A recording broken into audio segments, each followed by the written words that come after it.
அன்பான இதயங்களுக்கு என் இனிய வணக்கங்க. இன்னைக்கு நாம வாழைத்தோப்புக்கு வந்திருக்கிறோம்.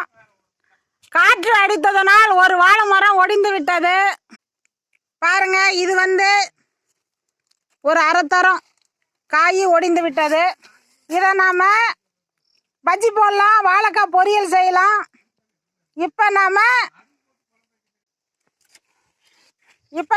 இந்த மரத்தில் வாழைத்தண்டு எடுக்க போறோங்க. பாருங்க, இப்போ அற்புதமான வாழைத்தண்டு நாம வெட்ட போறோங்க.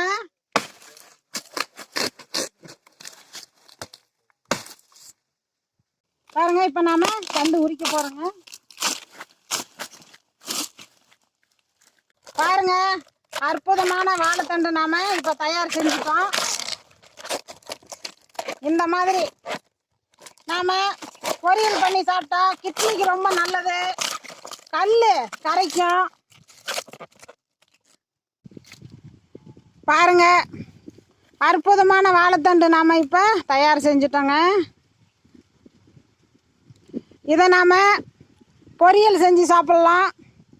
வாழைத்தண்டு சட்னி அரைச்சி நாம இட்லி, தோசை, சப்பாத்தி கூட நாம சேர்த்து குழந்தைங்களுக்கு கொடுக்கலாம். ரொம்ப சுவையாக இருக்கும், அவ்வளோ நல்லது.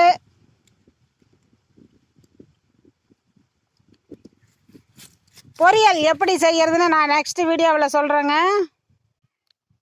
இந்த மரத்தை நாம் வெட்டியவுடன் பாருங்க, இந்த வெட்டிய இடத்தில் நாம் சின்னதாக ஒரு குழி பண்ண போகிறோம். நாம் இந்த வெட்டின இடத்துல அதை குழி பண்ணி நாம் வெட்டிக்கிறோம். அந்த இடத்துல நாம் சிறிதளவு சீரகம் சேர்த்து ஒரு தட்டத்தை வச்சு நாம் மூடி வைக்கணுங்க. காலையில் பார்த்தீங்கன்னா இந்த குழி வழியாக தண்ணீர் நிற்கும். அதுதான் வாழை மரத்து பால். அதை நாம் காலையில் வெறும் வயிற்றுல டீ, காஃபி குடிக்கக்கூடாது. இதை வெறும் வயிற்றுல நாம் குடிக்கணும். நாம் எல்லோருமே குடிக்கலாம். தினசரி இந்த மாதிரி காலையில் குடித்தோம்னா நமக்கு கிட்னியில் கல்லே வராது. அந்த காலத்தில் நம்ம முன்னோர்கள் இந்த மாதிரி நமக்கு கொடுப்பாங்க. ரொம்ப ஆரோக்கியங்க உடம்புக்கு. சிறிதளவு சீரகம் மட்டும் நாம் அதுக்குள்ளே சேர்த்து வச்சுக்கணும்.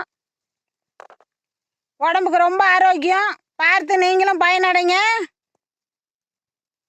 அடுத்து நான் நெக்ஸ்ட் வீடியோவில் சந்திக்கிறேங்க. நன்றிங்க.